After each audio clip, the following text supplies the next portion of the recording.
ઇકોઝોનને લઈને હવે વિવાદ જે છે તે ચરમસીમા પર જોવા મળી રહ્યો છે, જેમાં ભારતીય જનતા પાર્ટીના જ નેતાઓ જે છે તે અંદરો અંદર બાખડ્યા હોય તે પ્રકારની સ્થિતિ જોવા મળી રહી છે।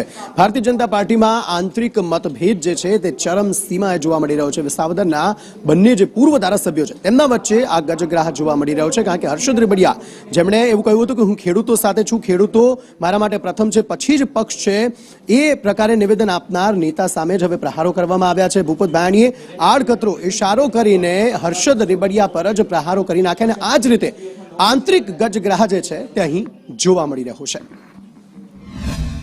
સરકારને અને ભારતીય જનતા પાર્ટીને એમ કેમ પ્રકારે બદનામ કરવાના ઈરાદાથી અમુક લોકો હમણાં નીકળી પડ્યા છે, તો એવા લોકોને હું પૂછવા માંગુ છું કે મિત્રો, ઇકોઝોન તો 2016 થી લાગુ છે।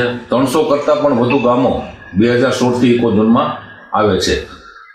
નવી ગાઈડલાઈન મુજબ 196 ગામમાં ઇકોઝોન લાગુ થયો છે, તો એમાં ખેડૂતોને શું તકલીફ પડવાની છે, ખેડૂતોને કેવી રીતે હેરાનગતિ સહન કરવાની છે, એના વિશે કોઈ માહિતી આપતું નથી।